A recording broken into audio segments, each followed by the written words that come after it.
رات میں سونے سے پہلے آیت الکرسی پڑھنا بھی سنت ہے.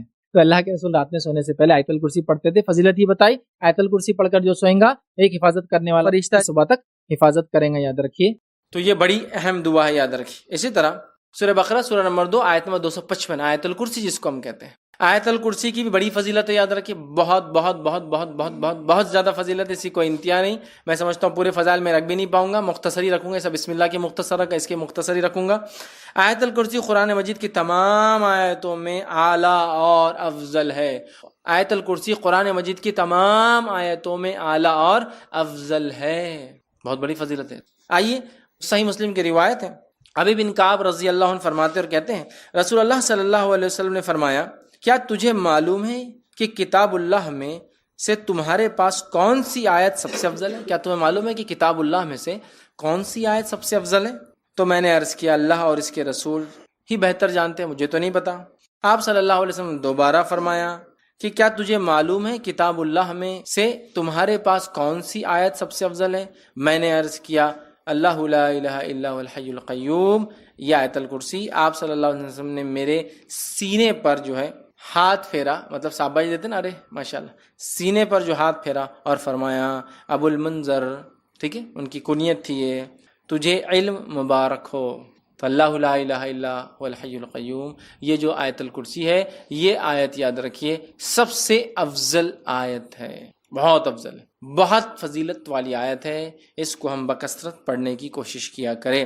اسی طرح جو ہے ایک روایت میں آتا ہے, یہ ابو داؤد کی روایت ہے, رسول اللہ صلی اللہ علیہ وسلم صفا مسجد نبوی سے متصل مہاجرین کی رہائش گاہ, مطلب ایک جگہ تھی, وہاں تشریف لائے.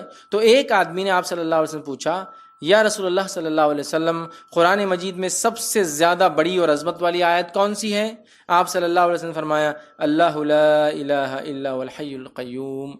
آیت الکرسی آپ نے بیان کی, یہ سب سے فضیلت والی عظمت والی بڑی آیت ہے, یاد رکھیں. اسی طرح سونے سے پہلے آیت الکرسی پڑھنے والے کے لیے اللہ تعالیٰ کی طرف سے ایک فرشتہ مقرر کیا جاتا ہے جو چوری, ڈاکہ اور دیگر نقصانات سے اس کی حفاظت کرتا ہے. نیز شیطان کی بری حرکتوں مثلاً وساوس, جادو, اسی طرح اس کی آصف زدگی اور اس کے خوف سے بھی انسان محفوظ رہتا ہے. اتنے سارے فائدے ہیں. یقیناً یہ روایت ابو ہریرہ رضی اللہ عنہ کی بڑی مشہور اور معروف روایت ہے, صحیح مسلم میں اور دیگر کتب میں آتی ہے. میں اب پوری تفصیلات نہیں رکھتا ہوں, بس مختصر آپ کو واقعہ, چونکہ حدیث بہت لمبی ہے. ہوا یہ کہ ابو ہریرہ رضی اللہ عنہ کو آپ نے جو زکوٰۃ کی کھجوریں تھے اس کے اوپر جو اپوائنٹ کیا, آپ وہاں تھے, رات میں ایک شخص آیا کھجوریں چرا رہا تھا, آپ نے پکڑا, کہا اللہ کے رسول صلی اللہ علیہ وسلم کا پیش کروں گا. اس نے کہا کہ میرے بیوی بچے بڑے بھوکے پیاسے تھے, میں مجبور تھا اس لیے لے جا رہا ہوں, میں کل نہیں آؤں گا. کہا ٹھیک ہے کل نہیں آنا, چھوڑ دیا. صبح ہوئی, اللہ کے رسول صلی اللہ علیہ وسلم سے کہا اللہ کے رسول ایک شخص آیا تھا کھجور چرا رہا تھا, میں نے پکڑا, پھر کہا بیوی بچے میں نے چھوڑ دیا. اللہ کے رسول صلی اللہ علیہ وسلم فرمایا آج پھر آئیں گا وہ. یہ کہتے جب اللہ کے رسول صلی اللہ علیہ وسلم کہہ دیا آج آئیں گا تو میں تو اب تیار ہو گئی, آج تو نہیں چھوڑوں گا. پھر آیا وہ کھجوریں چرا رہا تھا, آپ نے پکڑا, کہا آج تو اللہ کے رسول صلی اللہ علیہ وسلم بارگاہ میں حاضر کروں گا اور تم کو, کیونکہ تم کھجور چرائے تھے زکوٰۃ کے. کہا نہیں میرے بیوی بچے بھوکے تھے, یہ تھے وہ تھے, بڑا اس نے رونا رویا, ان کو رحم آیا, پھر چھوڑ دیا. صبح ہوئی, اللہ کے رسول صلی اللہ علیہ وسلم فجر نے پوچھا کیا ہوا ابو ہریرہ تمہارے قیدی کا؟ کہاں جایا تھا؟ کہا کہاں ہے پھر؟ تو کہا آج بھی چھوڑ دیا میں نے اس کو. لیکن اس نے کہا کل نہیں آئیں گا, تو کہا آج بھی آئیں گا وہ. یہ کہتے وہ اب میں نے سوچ لیا آج تو اس کو نہیں جانے دوں. پھر وہ کہتے ہیں میں نے رات میں پورا مستعدی کے ساتھ میں کھڑا تھا, پھر وہ آیا, آتے ہی میں نے کھجور چرا دیا, پکڑا, کہا آج تو تجھے لے کر ہی جاؤں گا. یہ تھرڈ ٹائم ہے, 2 ٹائم تو معاف کر دیا. کہا ٹھیک ہے تم مجھے چھوڑ دو, میں تمہیں ایک ایسی خیر کی بات بتاؤں گا جس دعا کو تم اگر رات پڑھ لو سونے سے پہلے تو ایک فرشتہ صبح تک تمہاری حفاظت کریں گا. اب چونکہ صحابہ خیر کے متلاشی اور خیر کے بہت زیادہ وہ تھے, حریص تھے, کہا اچھا خیر کا کوئی چیز دے رہا ہے رات میں پڑھنے سے فرشتہ. کہا ٹھیک ہے بولو چھوڑ دوں گا. تو کہا اگر تم آیت الکرسی پڑھ لو تو ایک فرشتہ تمہارے شیطان سے صبح تک حفاظت کریں گا. صبح ہوئی, نبی اکرم صلی اللہ علیہ وسلم کا ابو ہریرہ کیا ہوا کل قیدی کا؟ کہا پھر آیا تھا. کہا کہاں ہے پھر؟ تو کہا چھوڑ دیا. تو کہا کیا کہا؟ تو کہا اس لیے چھوڑ دیا کہ اس نے مجھے ایک دعا سکھائی. اور اس نے کہا آپ صلی اللہ علیہ وسلم فرمایا کیا دعا سکھائی؟ تو اس نے کہا جو شخص رات سوتے وقت آیت الکرسی پڑھ کر سوئیں گا تو ایک فرشتہ صبح تک اس کی فجر تک حفاظت کریں گا. ابو ہریرہ یہ بات اس نے سچ کہی, حالانکہ وہ اکثر جھوٹ ہی بولتا ہے. کیا تم جانتے ہو وہ کون تھا جو تمہارے پاس 3 دن سے قید میں آ رہا تھا, پکڑا جا رہا تھا؟ تو کہا اللہ اور اس کے رسول ہی بہتر جانتے ہیں. تو کہا وہ شیطان تھا. کون تھا؟ وہ شیطان تھا. ٹھیک ہے, لیکن اس نے یہ بات سچ کہی. ٹھیک ہے, یہ بات سچ کہی, تو یہاں بھی پتہ چلا. اسی طرح ہر فرض نماز کے بعد آیت الکرسی پڑھنا جنت میں جانے کا باعث ہے. پتہ چلا جن شیطان سے محفوظ رہتا ہے ایک فرشتہ حفاظت کرتا ہے. اسی طرح ایک فضیلت اور آتی ہے، ہر نماز کی بات پڑھنے سے کیا ہوتا ہے؟ جنت میں جانے کا باعث ہوتا ہے. حدیث کے الفاظ سنیے آپ کس طرح سے، اور یہ امام نسائی نے جو اپنی کتاب جو عمل الیوم واللیل کے اندر دن اور رات کے اعمال کے اندر نقل کیا، اور وہ فرماتے ہیں، ابو امامہ رضی اللہ عنہ فرماتے اور کہتے ہیں کہ اللہ کے رسول صلی اللہ علیہ وسلم نے فرمایا، جس نے ہر فرض نماز کے بعد آیت الکرسی پڑھی، اس کے اور جنت کے داخل ہونے کے درمیان موت کے علاوہ کوئی رکاوٹ نہیں ہے.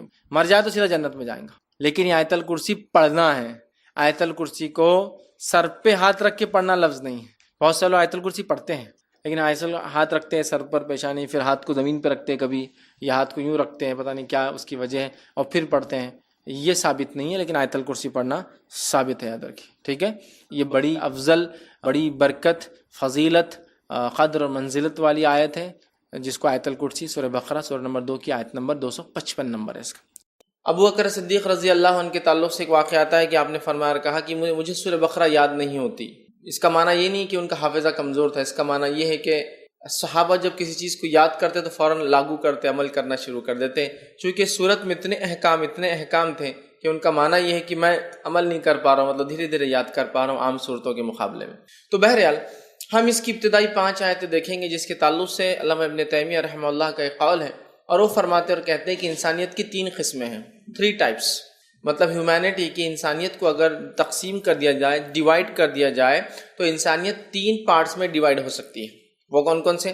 پہلا وہ لکھتے ہیں سورۃ البقرہ کی ابتدائی 1 سے لے کر 5 آیتوں میں مومنوں کا تذکرہ، اس کے بعد کی آیت نمبر 6 اور 7 میں کافروں کا تذکرہ، اور اس کے بعد آیت نمبر 8 سے لے کر 20 تک منافقین کا تذکرہ. اور وہ کہتے ہیں کہ انسانیت کی 3 ہی قسم ہیں. انسانیت کچھ نہ کچھ ان 3 کیٹیگریز میں سے ایک میں پڑتی ہے، یا تو وہ مومن ہے جو سورہ بقرہ کی آیت نمبر 1 سے 5 میں تذکرہ ہے، یا تو وہ کافر ہے جس کا تذکرہ 6 اور 7 نمبر کی آیت میں کیا گیا ہے، یا تو منافق ہے جس کا تذکرہ 8 سے لے کر 20 آیتوں کے اندر جو ہے اللہ رب العزت نے کیا ہے.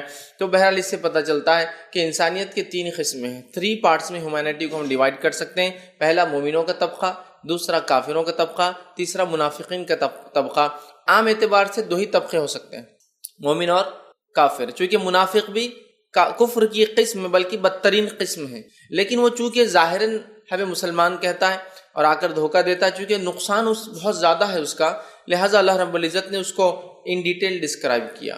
مطلب منافقین کے بارے میں 13 آیتیں آئی ہے قرآن کے اندر. 13 ورسز کے اندر اللہ نے منافقین کا تذکرہ کیا، ان کی صفتیں بیان کی اور ان کے تعلق سے باتیں بیان کی، اس لیے کہ ان کا نقصان مومنوں کو کافروں کے مقابلے میں زیادہ ہوتا ہے. یاد رکھیں. تو وہ لکھتے ہیں انسانیت 3 قسم کی ہے، اور تینوں کے تذکرے سورہ بقرہ کی ابتدا میں آ گئے.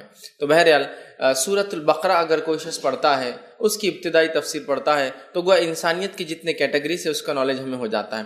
تو اسی کیٹیگری میں سے ایک کیٹیگری کا تذکرہ آج میں لینے والا ہوں. تو آج میرا عنوان سورہ بقرہ کی آیت نمبر 1 سے لے کر 5 کی تفسیر ہوگا، تاکہ اس میں جو مومنوں کا تذکرہ آیا ہے وہ تذکرہ ہم دیکھیں، اس کو ہم جانیں، وہ صفتیں کیا ہے جس سے وہ مومن بنتا ہے کہ انسان، تاکہ وہ صفتیں اپنی نفس میں ہم لاگو کرے اور ان صفتوں کے حامل بن کر ان وعدوں کو حاصل کرے جو اللہ رب العزت نے ان صفت والوں کے تعلق سے، مطلب جو لوگ یہ کیریکٹرسٹکس، یہ خصوصیتیں، یہ خصلتیں، یہ صفتیں رکھیں گے، وہ فلاح پانے والے، کامرانی پانے والے، دنیا میں خیر، آخرت میں خیر، دنیا کے فائدے اور آخرت کے فائدے، اور دنیا چاہے جیسی بھی ہو جائے آخرت کا فائدہ تو شور شارٹ یہ لوگ اٹھانے والے ہیں جن کو مومن کہا جاتا ہے، ایمان والا کہا جاتا ہے. تو آج سورہ بقرہ سورہ نمبر 2 آیت نمبر 1 سے لے کر 5 کی ہم تفسیر دیکھیں گے. آئیے آگے بڑھتے ہیں. اللہ رب العزت اس سورت میں فرماتا ہے، آیت نمبر 1 سورہ بقرہ آیت نمبر 1، الف لام میم. الف لام میم یہ در حقیقت حروف مقطعات میں سے ہے. الف لام میم جو پہلی آیت ہے سورہ بقرہ کی، یہ حروف مقطعات میں سے ہے. اب حروف مقطعات کیا ہوتے ہیں؟ تو حروف مقطعات کو مقطعات اس لیے کہا جاتا ہے کہ ان کو ایک ساتھ نہیں پڑھ سکتے، آپ توڑ توڑ کے پڑھنا پڑتا ہے. جیسا کہ الف لام میم، اس کو علم نہیں پڑھ سکتے آپ. تو خطا کہتے ہیں عربی زبان میں توڑنے کو. مقطعات مطلب وہ حرف جن کو ایک ساتھ نہیں پڑھا جا سکتا، اور جن کو جب بھی پڑھا جائے گا رک رک کر، ٹھہر ٹھہر کر، ہر الفاظ کو الگ الگ کر کے پڑھا جائے گا. تو الف لام میم، ٹھیک، علم نہیں پڑھ سکتے آپ اس کو، اس لیے کہ اس کا معنی اللہ تعالیٰ کے سوا کوئی نہیں جانتا، اور یہ قرآن کے معجزات میں سے ہے. اور قرآن کی 29 سوروں سے پہلے حرف مقطعات لگتے ہیں، جن میں سے کچھ حرف مقطعات اکیلے آتے ہیں، نون، قاف، صاد اکیلے آتے ہیں. کچھ حروف مقطعات 2 آتے ہیں، یاسین، طٰہٰ، حامیم. کچھ 3 آتے ہیں، الف لام میم، اور کچھ 5 کی شکل میں آتے ہیں، یاد رکھیں. اور یہ کل 29 سوروں سے پہلے لگتے ہیں. 29 جو قرآن کے سورے ہیں ان سے پہلے یا تو 1 کی شکل میں، 2 کی شکل میں یا 5 کی شکل میں حروف مقطعات سے سورہ شروع ہوتا ہے. اور حروف مقطعات کسی بھی سورت کی ابتدا میں لگتے ہیں، بعد میں نہیں پائے جاتے، یاد رکھیں. اب اللہ رب العزت نے ان کو معجزہ بنایا ہے، لیکن اس کا معنی کوئی نہیں جانتا ہے. اس کے تعلق سے مختلف اقوال ہیں، لیکن کسی بھی قول کو آپ پڑھ لیں آخر میں یہ کہنا ہی پڑے گا واللہ عالم بمرادہ، اللہ ہی بہتر جانتا ہے اس سے کیا مراد ہے، کوئی نہیں جانتا اس کا معنی کیا ہے. لیکن ایک بات جو علماء لکھتے ہیں، جو مجھے بھی اچھی لگی وہ بات، وہ یہ ہے کہ ایک طرح سے حروف مقطعات یہ مشرکین مکہ کو اور عربوں کو چیلنج تھے. کیسے چیلنج تھے؟ کہ دیکھو تم لوگ شاعری کرتے ہو نا، اور قرآن اور شاعری میں تم واضح فرق سمجھ سکتے ہو کہ یہ دونوں الگ ہے نا. کہ تم لوگ شاعری کرتے ہو، شاعری کے لیے یہی الفاظ کا استعمال ہوتا ہے، الف لام میم یا ہا نون قاف صاد، یہ لفظ استعمال کرتے ہو. محمد صلی اللہ علیہ وسلم بھی انہی الفاظ کا استعمال کرتے ہیں عربی کے جو تم استعمال کرتے ہو. یہی سارے الفاظ ہیں نا جو تم شاعری میں استعمال کرتے ہو. تو محمد صلی اللہ علیہ وسلم بھی انہی الفاظ کا استعمال کرتے ہیں. گویا عربی کے وہ جو الفاظ ہیں انہی الفاظ کا استعمال محمد صلی اللہ علیہ وسلم کرتے ہیں، لیکن اتنا واضح کلام تمہارے پاس لے کر آتے ہیں، اتنا ڈفرینشیٹنگ کلام تمہارے شاعری کے مقابلے میں اتنا الگ کلام لے کر آتے ہیں کہ تمہاری عقلوں کو وہ کلام، وہ بات حیرت میں ڈال دیتی ہے. یہی تو ہے الف، یہی لام، یہی میم، یہی ہا، یہی قاف، یہی سین، یہی تو تم لوگ استعمال کرتے ہو. لیکن انہی الفاظ کو محمد صلی اللہ علیہ وسلم بھی استعمال کر رہے ہیں، اور ایک ایسا کلام لا رہے ہیں جس کلام کو وہ اللہ کی جانب سے کہہ رہے ہیں، اور الحمدللہ وہ اللہ کی جانب سے ہے. تو یہ فرق تم سمجھ سکتے ہو، چونکہ تم عرب ہو، تم عربی زبان کو جاننے والے ہو، اور انہی الفاظ کو استعمال کرتے ہو، اور تم الفاظ کے پورے ہیر پیر جانتے ہو، جادوگری جانتے ہو، کہانت جانتے ہو، ان میں کیا الفاظ استعمال ہوتے ہیں، شاعری جانتے ہو اس میں کیا الفاظ استعمال ہوتے ہیں. لیکن اس کے باوجود تمہاری عقل دنگ ہے اس کلام کو سن کے، اس لیے کہ محمد صلی اللہ علیہ وسلم جو کلام لا رہے ہیں یہ کلام الہی ہے، یہ اللہ کی طرف سے اتارا گیا کلام ہے. لہٰذا یہ کلام بہت مختلف ہے جو کلام تم کہتے ہو، یا شاعری کی شکل میں، یا کہانت کی شکل میں، یا جادوگری کے الفاظ کی شکل میں. تو گویا یہ حروف مقطعات چیلنج تھے. غور کرو اور فرق کو سمجھو شاعری میں، کہانت میں، جادوگری میں اور قرآن کے اندر جو اللہ کا کلام ہے، جو آخری نبی محمد صلی اللہ علیہ وسلم پر ہم اتار رہے ہیں. لیکن بہرحال پھر میں بھی یہ کہوں گا واللہ عالم، اللہ ہی بہتر جانتا ہے اس کا کیا معنی ہے، چونکہ ہم نہیں. لیکن جو مجھے بہتر لگا، یہ قول بہت زیادہ اچھا لگا کہ یہ ایک طرح سے چیلنج تھا. یہی الفاظ ہم بھی استعمال کرتے ہیں قرآن کے لیے، یہی الفاظ تم بھی استعمال کرتے ہو شاعری کے لیے، لیکن ایک اللہ کا کلام ہے انہی الفاظ سے نکلا، اور ایک تمہاری شاعری ہے جو انہی الفاظ سے نکلا. بہرحال لیکن اس کا معنی کوئی نہیں جانتا. اب یہ الفاظ کے تعلق سے بہت ہی بدعقیدگی ہم میں پائی جاتی ہے. ان الفاظ کے تعلق سے الف لام میم، حامیم، یاسین، طٰہٰ، قاف، نون، صاد، ان کے تعلق سے بہت عجیب و غریب قسم کی بدعقیدگیاں پائی جاتی ہیں. یہ وہ الفاظ ہیں جن کا معنی اللہ کے علاوہ کوئی نہیں جانتا، اور ان الفاظ کے تعلق سے اتنی بدعقیدگیاں ہم نے پال لی جس کی کوئی انتہا نہیں. جیسے کہ لوگ ان کو مختلف شکلوں میں لکھتے ہیں. اب میری بات کو کوئی غلط معنی میں نہ لے کہ میں قرآن کی کسی آیت کا انکار کر رہا ہوں، میں بتانا یہ چاہ رہا ہوں کہ تم قرآن کی آیتوں کا کس طرح سے غلط استعمال کرتے ہو. ورنہ لوگ ایک کلپ کاٹ لیتے ہیں اور بولتے دیکھو اس نے حروف مقطعات کا انکار کر دیا. حروف مقطعات کا ہم انکار نہیں کر رہے، ہم انکار اس چیز کا کر رہے ہیں کہ حروف مقطعات کا جو استعمال آپ لوگ یا لوگ عام طور سے کر رہے ہیں، یہ استعمال قرآن اور سنت سے ثابت نہیں ہے. کہ حروف مقطعات جن کا معنی ہم نہیں جانتے، اللہ ہی جانتا ہے اس کا معنی کیا ہے، ان الفاظ کو لوگ لیتے ہیں اور 3 یا 4 کی صف بناتے ہیں، اور 3 کو 3 صفحے بناتے ہیں، مطلب 1 2 3 پھر 1 2 3، مطلب کل 9 حروف مقطعات لکھے جاتے ہیں. الف لام میم حامیم یاسین طٰہٰ نون قاف ایسا لکھتے ہیں. یا پھر کوئی 4 لکھتا ہے، مطلب 4 حروف مقطعات اوپر اور 4 کی لائن، مطلب گویا اس نے 4 بائی 4 16 حروف مقطعات لکھے جاتے ہیں. اور ان حروف مقطعات کو لکھنے کے بعد یہ کبھی 3 بائی 5 لکھا جاتا ہے، مطلب 3 حروف مقطعات 5 صفوں میں، مطلب 15 حروف مقطعات لکھے جاتے ہیں. کہیں 3 بائی 4 لکھے جاتے ہیں، مطلب 3 حروف مقطعات 4 صفوں میں لکھے جاتے ہیں. اور پھر اس پہ لکھ دیا جاتا ہے دکان و مکان کی خیر و برکت کے لیے اس تختی کو لٹکا لیں. وہ الفاظ جس کا معنی اللہ ہی جانتا ہے کیا ہے، جس کے تعلق سے اللہ کے رسول نے کبھی یہ نہیں کہا کہ یہ دکان و مکان کی خیر و برکت کے لیے، نہ کسی صحیح روایت میں، نہ کسی ضعیف روایت میں، نہ کسی موضوع روایت میں. موضوع سمجھتے ہیں نا، من گھڑت، تو کوئی روایت ہی نہیں. اور ان الفاظ کو لے کر لکھ دیا جاتا ہے اور لٹکا لیا جاتا ہے. میرے بھائیوں، یہ الفاظ اپنے آپ میں معجزہ ہے، اس کا کوئی انکار نہیں کر سکتا، لیکن اس معجزے کا یہ استعمال کتاب و سنت سے ثابت نہیں ہے. صحابہ کی کثیر جماعت تھی، 1 44,000 سے اوپر صحابہ کی جماعت تھی جنہوں نے آخری حج کیا، اور شاید اس سے بھی زیادہ صحابہ موجود ہوں گے. ان صحابہ کی اس جماعت میں سے کسی ایک صحابی نے بھی یہ نہیں کہا کہ حروف مقطعات کی یہ فائدے ہے کہ اس کو اگر جمع کر لیا جائے اور مخصوص ترتیب میں لگا دیا جائے اور پھر لٹکا دیا جائے تو دکان و مکان کی خیر و برکت، شر کو دور رکھتے ہیں، فتنے کو دور رکھتے ہیں، شیطان کو دور رکھتے ہیں، خیر کو قریب لاتے ہیں، اچھائی کو قریب لاتے ہیں، رزق میں اضافہ کرتے ہیں. یہ عمل کسی سے بھی ثابت نہیں. رسول اللہ صلی اللہ علیہ وسلم سے تو میں نے کہہ دیا نا، نہ کوئی صحیح روایت، نہ کوئی ضعیف روایت، نہ کوئی موضوع روایت. رہا صحابہ کی جماعت میں سے کسی سے بھی نہیں ہے، تابعین، تبع تابعین، سلف صالحین میں سے کسی سے بھی یہ عمل ثابت نہیں ہے. تو لہٰذا حروف مقطعات، یہ سورہ بقرہ کی پہلی آیت جو الف لام میم ہے، اور اس قسم کے جو الفاظ قرآن میں آتے ہیں یہ معجزہ ہے، قرآن کے الفاظ ہیں، یہ اللہ کی آیتیں ہیں، لیکن اس کا معنی کوئی نہیں جانتا. اور جو استعمال ہمارے سماج میں لوگ توغروں کی شکل میں، تختیوں کی شکل میں یا کاغذوں پر لکھ کے چٹکا دیتے گھروں پہ دکان و مکان کی خیر و برکت کے لیے یا شر کو بھگانے کے لیے، خیر کو لانے کے لیے، یہ الفاظ کا ایسا استعمال کرنے والا یاد رکھیے قرآن کا غلط استعمال کر رہا ہے، اس کا مذاق، استہزاء، مذاق اڑا رہا ہے، اور اس کا وہ استعمال نہیں کر رہا جیسا کہ کتاب و سنت میں بتایا گیا ہے. ٹھیک ہے، تو حروف مقطعات یاد رکھیے ہے، یہ قرآن کا معجزہ ہے، لیکن اس کا ایسا استعمال درست نہیں ہے. اور لوگ تھوڑا اگر عقل کا بھی جو ہے اس میں اگر دخل ڈالے، اور دین اور شریعت کی اکثر باتیں عقل میں بھی آتی ہے، گویا کچھ باتیں ایمانیت کی عقل میں نہیں آتی ہے، لیکن باقی ساری باتیں ریلیونٹ بھی ہے، عقل بھی تسلیم کرتی، ہاں ایسا ہونا چاہیے، یہ حکمت ہے، یہ فوائد ہے.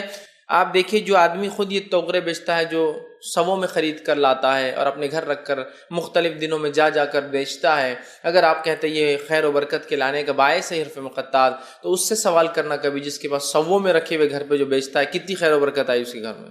اگر واقعی میں خیر و برکت اس سے ایک توغرے سے آتی تو اس کے گھر میں تو اتنی آ جانا چاہیے تھی کہ اس نے اب بیچنا چھوڑ دینا چاہیے تھا، کچھ اور کرنا چاہیے تھا. 5-5 روپے کی وہ بیچ رہا ہے، تو کیا یہ چیز کی علامت نہیں ہے کہ اگر واقعی میں خیر و برکت لانے کا یہی باعث ہوتی الفاظ، تو اس کے گھر میں کتنی خیر و برکت آتی جس کے گھر میں سٹاک رکھا ہوا ہے پورا ان کا. یہ توغرے بیچنے والے نے دکان توغرے کی بند کر کے کچھ تو بھی دوسرا بزنس چالو کر دینا چاہیے تھا، اس لیے کہ ماشاءاللہ اتنی خیر و برکت آ گئی، اتنے بہت سے حروف مقطعات آ گئے جس کی کوئی انتہا نہیں. اور ایسا کون سا مسلمان اس کے گھر میں قرآن نہیں ہے اور پورے 29 کے 29 حروف مقطعات گھر میں نہیں ہیں؟ سمجھ رہے آپ؟ تو یہ کیسا عجیب و غریب عقیدہ ہے، یہ کتاب و سنت کے خلاف عقیدہ ہے. ارے نہیں آپ تو قرآن کی آیت کا انکار کر رہے ہیں، کیا قرآن میں برکت نہیں ہے، شفا نہیں ہے؟ ارے قرآن میں برکت بھی ہے، شفا بھی ہے، لیکن اس کے حاصل کرنے کا طریقہ تم نہیں بتا سکتے. اس کے حاصل کرنے کا طریقہ وہ ذات اور وہ شخصیت بتائیں گی جس نے یا تو نازل کیا یا پھر جس پر نازل ہوا. ہم نہیں بتا سکتے، یا تو اللہ بتائے یا تو اس کا نبی بتائے کہ یہ استعمال ہے تو ہم کریں گے. تو حروف مقطعات کا جس طرح سے استعمال ہوتا ہے یہ ثابت نہیں. الف لام میم یہ حروف مقطعات ہیں. اس کے تعلق سے جو ایک صحیح روایت آتی ہے، جامع ترمذی کی روایت ہے، اس کے الفاظ یہ ہیں، نبی اکرم صلی اللہ علیہ وسلم فرمایا کہ جب تم قرآن پڑھتے ہو ہر حرف پہ 10 نیکی ملتی ہے، اور میں یہ نہیں کہتا کہ الف لام میم ایک حرف ہے، بلکہ الف حرف و لام حرف و میم حرف. الف ایک حرف ہے، لام ایک حرف ہے، میم ایک حرف ہے، گویا الف لام میم پڑھنے کا ثواب 30 نیکیاں ہوا. ٹھیک ہے، مطلب قرآن کا ہر حرف پڑھنے پر 10 نیکی ملتی ہے، آپ نے فرمایا. اور الف کو آپ نے مطلب ایگزامپل میں کوٹ کیا کہ الف لام میم ایک حرف نہیں ہے، بلکہ الف ایک حرف، لام ایک حرف، میم ایک حرف. مطلب الف لام میم کو پڑھتا ہے تو 10 نیکیاں. مطلب اللہ کے رسول نے ایگزامپل دینے کے لیے کہ کیسی نیکیاں ملتی ہے قرآن کے الفاظ پڑھنے پر سمجھانے کی کوشش. سمجھ رہے ہیں بات کو؟ تو الف لام میم یہ حروف مقطعات ہے، یہ معجزہ ہے قرآن کا، لیکن اس کا معنی اللہ ہی جانتا ہے. واللہ عالم بمرادہ، اللہ ہی اس کی مراد جانتا ہے کہ کیوں اس نے نازل کیا اور کیا یہ معنی ہے اس کا. ٹھیک، آگے ہم بڑھتے ہیں آیت نمبر 2 کی طرف. اللہ فرماتا ہے ذالک الکتاب لا ریب فیہ ھدی للمتقین، کہ اس کتاب کا مطلب قرآن کا اللہ کی طرف سے ہونے میں کوئی شک نہیں ہے. یا دوسرا معنی جو ہے مفسرین لکھتے ہیں اس کتاب میں کوئی شک نہیں ہے، مطلب اس کے قصص، واقعات، اس کے احکامات، اس کی نصیحتیں، اس میں جو نشانیاں بتائی گئی ہے، اس میں جو آنے والی باتیں، جو ہونے والی باتیں بتائی گئی ہے، اس میں جو قوموں کے واقعات گزر چکی باتیں بتائی ہیں، سب کا سب سچ ہے، سب کا سب مین وان اللہ کی طرف سے، سب کا سب حق ہے. اس میں کوئی غلط بات یا کوئی شک اور شبہ کی بات نہیں. ایک معنی یہ ہے. تو اس کتاب میں کوئی شک نہیں ہے، یا اس کتاب کے اللہ کی طرف سے ہونے میں کوئی شک نہیں ہے. دونوں ہی تفسیریں، دونوں ہی معنی بالکل درست ہیں. اس میں بھی کوئی شک نہیں کہ قرآن اللہ کی طرف سے، اس میں بھی کوئی شک نہیں کہ قرآن میں جو کنٹینٹ ہے اس کے اندر کوئی کمی بیشی، کوئی زیادتی، کوئی غلط بات، کوئی چوک، کوئی مسٹیک نہیں. تو دونوں ہی باتیں اپنی جگہ بالکل درست ہیں. ذالک الکتاب لا ریب فیہ ھدی للمتقین، یہ کتاب کا اللہ کی طرف سے ہونے میں کوئی شک نہیں ہے، اس کتاب میں کوئی شک نہیں ہے. ہدایت ہے ان لوگوں کے لیے جو اللہ کا ڈر رکھ کر اس کو پڑھتے ہیں، تقوی رکھ کر اس کو پڑھتے ہیں، ان کے لیے اس کتاب میں ہدایت ہے. اب آئیے تھوڑا سا اس بات کو، چونکہ ہم لوگ تو قرآن کو روز ہی پڑھتے ہیں، اس کو اللہ کا کلام مانتے ہیں، تو یہ مسئلہ ہمارے ساتھ نہیں آتا چونکہ ہم شک میں نہیں ہیں. لیکن اس بات کو تھوڑا سا ہم ایک الگ ویو، ایک الگ انداز سے دیکھنے کی کوشش کرتے ہیں کہ ایک کتاب شروع ہو رہی ہے، شروع میں کچھ لکھا نہیں ہے کہ یہ کتاب صحیح ہے، غلط ہے اور کس کے لیے ہے. ایک کتاب پوری پڑھ لی، بیچ میں کہیں لکھا ہوا نہیں کتاب کس کے لیے آئی، کیوں آئی اور کیا لکھا ہوا ہے، صحیح ہے یا غلط ہے. ایک کتاب ختم ہو گئی، آخر تک پتہ نہیں چلا. اس کتاب نے خود نہیں کہا کہ اس میں کیا صحیح ہے کیا غلط ہے، یا پوری صحیح ہے یا غلط ہے، یا کچھ صحیح ہے یا کیا ہے، کچھ نہیں کہا اور کتاب ختم ہو گئی کس کے لیے ہے. تو آپ کتنے پریشان ہوں گے یار کچھ تو بتا دیتا مصنف اس کا کہ یہ کتاب کس کے لیے ہے، یہ کتاب کیسی ہے، کیا کتاب کو کوئی جانچ پڑتال کی فردر انویسٹیگیشن کی ضرورت ہے کہ صحیح ہے نہیں ہے. ٹھیک ہے، ایک یہ چیز. ایک اور تھوڑی مثال لے لیجیے، اہل کتاب کو لے لیجیے، یہود و نصارہ، جوز اینڈ کرسچنس. ان کی کتاب بائبل جو ہے، یا اس میں بائبل میں مختلف حصے ہوتے ہیں ان کے، اور جو عہد نامہ قدیم، عہد نامہ جدید، اس کے تعلق سے یہ آج عیسیٰ علیہ الصلوۃ والسلام کو دنیا سے اٹھائے جا کر جو ہے کتنے سال ہو چکے ہیں؟ 2015 سال ہو چکے. یہ وہ سن جو ہم انگلش گنتے ہیں یہ ان کے اٹھائے جانے کے بعد سے شروع ہوتا ہے کیلنڈر. یہ 2015 جو ہے عیسیٰ علیہ السلام کے اٹھائے جانے کا سال چل رہا ہے، یہ جو ہم لوگ انگلش تاریخ جو بولتے ہیں. ہجری تاریخ جو ہجرت کے اعتبار سے ہوتا ہے وہ آپ صلی اللہ علیہ وسلم ہجرت کر کے گئے اس سے چالو ہوتا ہے. تو 2015 سال ہوگا عیسیٰ علیہ الصلوۃ والسلام کو دنیا سے اٹھائے، ان کے مطابق قتل کر کے، نعوذ باللہ، مطلب سولی دے کر، ہمارے مطابق اٹھائے جا کر، مطلب اللہ نے ان کو اپنی طرف اٹھا لیا، آسمان پہ بلا لیا اور قیامت سے پہلے ان کو ایک نشانی بنا کر پھر بھیجیں گے. تو 2015 سال ہو گئے. آج 2015 سالوں میں عیسائیت ہر 50 سال میں، ہر 25 سال میں اپنے آپ کو ریوائیو کرتی ہے اور اپنی کتاب جس کو بائبل کہتی ہے یا تو مضمون جوڑ دیتی ہے، نیو ایڈ کر دیتی ہے چیزیں، یا کچھ چیزیں نکال دیتی ہے. بولتی ایجپٹ میں، مصر کے اندر حال ہی کا واقعہ، مطلب کچھ سالوں پہلے ایک واقعہ یوں ہوا کہ ایک شخص جو ہے ایک علاقے میں جا کر کچھ کھاد ملتی تھی، وہاں ان کا ایسا دعویٰ تھا کہ وہاں اس مٹی میں کھاد زیادہ ہوتی ہے، وہ کھاد اپنے کھیتوں میں ڈالتے تھے. وہ کھودنے لگا تو اسے ایک قبر نظر آئی. سمجھ رہا، مطلب قبر نہیں تھی وہ، اصل تو اوپر گفا تھی جس میں ایک انسان مدفون تھا، اور وہ مرے ہوئے انسان کے پاس ایک ہنڈا تھا. اس ہنڈے کے اندر کم و بیش 50 کتابیں نکلی، اور اس علاقے کا نام جو مصر کا ہے اس کا نام ہے ناگ حمادی. ٹھیک، تو وہ کتابیں نکلی تو 50 کتابیں نکلنے کی وجہ سے اس ڈسکوری کو، اس جو اس نے جو نئی چیز ایجاد کیا، مطلب ایک نئی چیز اسے تجربہ، جس کو تجربہ نہیں کہیں گے، ایک چیز اسے جو ملی اس کو نام دیا گیا تھا لائبریری آف ناگ حمادی. ٹھیک، چونکہ وہاں 50 کتابیں ملی تھی، اور کسی زمانے میں 50 کتابیں کہیں ہونا ایک خود بخود ایک کتب خانے کی شکل تھی. سب چمڑے سے بنے ہوئے، پارچمنٹ جس کو کہتے ہیں، چمڑے سے، اور ایک خاص قسم کے لکڑی سے جو ہے پیپر بنتا تھا. اس زمانے میں بہت قیمتی، مہنگا ہوا کرتا تھا. وہ نکلی کتنی کتابیں؟ 25 سے 50 کے بیچ کی ان کی تعداد آتی ہے. وہ کتابوں میں سے اکثر کتابیں وہ تھی. یہ آدمی ایک عیسائی تھا، راہب تھا، اور اپنے دین کو بچانے کے لیے، چونکہ اس زمانے کے چرچ نے، کیتھولک چرچ نے اعلان کیا تھا کہ یہ کتابیں ساری بائبل کا حصہ نہیں ہیں، وہ کتابوں کو لے کر وہ بھاگ گیا، اور جب مر گیا تو اس نے وصیت کی کہ میرے بازو لا کے کتابیں رکھ دیں، اور وہ اس قبر میں مدفون ہو گیا. اور آج وہ تقریباً عیسیٰ علیہ الصلوۃ والسلام کے 300 سال بعد انتقال کر گیا. وہ مطلب گویا آج سے کم و بیش وہ 1700 سال پہلے زندہ تھا. 1700 سال پہلے وہ اپنے ساتھ کتابیں لے کے مدفون، 1700 سال بعد وہ کتابیں واپس نکلی. اور یہ پتہ کیسے چلا کہ 1700 سال پہلے وہ مرا تھا؟ اس کے لیے کاربن ڈیٹنگ ٹیسٹ کیا گیا. ان کتابوں میں سے کتاب کا لے کر کاربن ڈیٹنگ نے یہ بتایا کہ 1700 سال پہلے یہ انسان مرا تھا ان کتابوں کے ساتھ. اور اس کے اندر کچھ کتابیں ایسی نکلی جن کو آج ترجمہ کیا گیا، جو لاطینی زبان میں، اس کے ساتھ ساتھ جو گریک کی قدیم زبانوں میں لکھی گئی تھی. اور انہوں نے پورا فلسفہ اور پورا عقیدہ آج کی موجودہ بائبل کے برعکس بتایا، جبکہ آج کی موجودہ بائبل 500 سال پہلے کے نسخوں سے لی گئی. اس کے پاس موجود نسخے اس سے بھی 200 سال پرانے ہیں. گویا یہ سمجھ رہا، وہ جو نسخے جس سے آج کی بائبل چلتی ہے وہ عیسیٰ علیہ الصلوۃ والسلام کے 500 سال بعد کے نسخے سے لیے گئے، اور اس کے پاس جو نسخے تھے وہ عیسیٰ علیہ السلام کے بعد کے 300 سال بعد کے نسخے تھے. گویا اس کے پاس کے نسخے اس موجودہ بائبل سے بھی قدیم ہیں. ڈاوینچی کوڈ ایک فلم آئی تھی، وہ اسی کی ایک کتاب کا ترجمہ تھی، جس میں عیسیٰ علیہ السلام نے ایک عورت سے شادی کی، اس سے بچے ہوئے، تمام باتیں.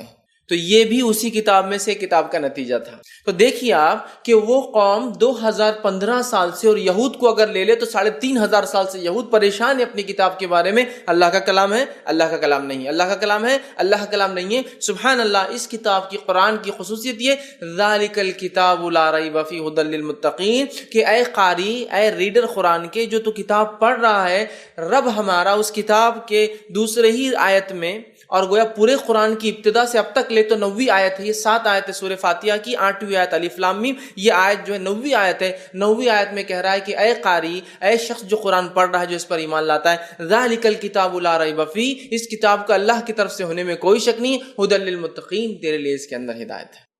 تو کتنا اطمینان ملتا ہے نا ایک مومن کو، اس کا کلام شروع ہو رہا ہے کلیریفیکیشن کے ساتھ، کوئی مسئلہ نہیں، اب جو تم پڑھ رہے ہو صرف تمہاری ضرورت یہ ہے اس کلام کو جب تم پڑھو گے بس پڑھتے جاؤ اور عمل کرتے جاؤ، اس لیے کہ اس کتاب میں ہم تم کو یہود و نصارہ کے جیسا اور دیگر باطل ادیان کے جیسا جو حق نہیں ہے، تم کو اپنی کتاب کی تحقیق نہیں کرنا ہے، ایجاد نہیں کرنا ہے، تم کو ڈھونڈ ڈھونڈ کر نکالنا نہیں ہے، تمہارے رب نے اس کی حفاظت کا ذمہ لے لیا ہے، اور اب جو تم کلام پڑھ رہے ہو اس کلام کو تم پڑھتے جاؤ اور عمل کرتے، ٹھیک ہے، ھدی للمتقین، اور یہ ہدایت متقین کے لیے۔ ویسے قرآن تو ہدایت ہے ساری انسانیت کے، پھر یہاں کیوں کہا متقین کے؟ معنی یہ ہے کہ جو تقوی اختیار کر کے اس کو پڑھیں گا، یہ سمجھ کر پڑھیں گا کہ یہ اللہ کا کلام ہے، تو اس کے لیے پھر ہدایت ہے۔ ورنہ اگر کوئی انسان غیر مسلم اور یوں ہی پڑھتے رہے ایز اے بک تو شاید اس کی ہدایت نہیں، لیکن جو یہ ایمان رکھے، یہ آستھا رکھے، یہ بلیف رکھے، یہ یقین رکھے کہ یہ کائنات کے سرشٹی کی نرمان کرتا، کائنات کے بنانے والے کی طرف سے ہے، یہ ہیونس اینڈ ارتھ کے جو کریٹر ہے اللہ کی طرف سے، گاڈ کی طرف سے، بہرحال اگر غیر مسلم ہو تو اگر وہ ایمان رکھ کر پڑھے، تقوی رکھے، اور تقوی دل کی کیفیت ہے، تو اگر وہ رکھے تو پھر وہ اس کتاب کو مان لیں گا اور حق کی طرف آ جائیں گا، اور اس کتاب سے اسے ہدایت مل جائیں گی۔ ہدایت خدا سے لفظ آتا ہے، مطلب سیدھا راستہ، صراط مستقیم، سیدھا ڈائریکشن، سیدھا راستہ، اسٹریٹ وے جس کو بولیں گے، اسٹریٹ پاتھ، سیدھے راستے پر آ سکتا ہے جو آدمی ڈر کر پڑھے، تقوی رکھ کر پڑھے، ہدایت کی طلب کے ساتھ پڑھے، حق کو جاننے کی نیت کے ساتھ پڑھے، تو یہ کتاب اس کے لیے کیا بن جاتی ہے؟ ہدایت کا ھدی للمتقین۔ تو ہدایت تو ھدی للناس، ساری انسانیت کے لیے، لیکن حاصل وہ کرے گا جو تقوی رکھ کر پڑھیں گا۔ تو قرآن ہدایت ساری انسانیت کے لیے، لیکن حاصل کون کرے گا؟ گین کون کرے گا؟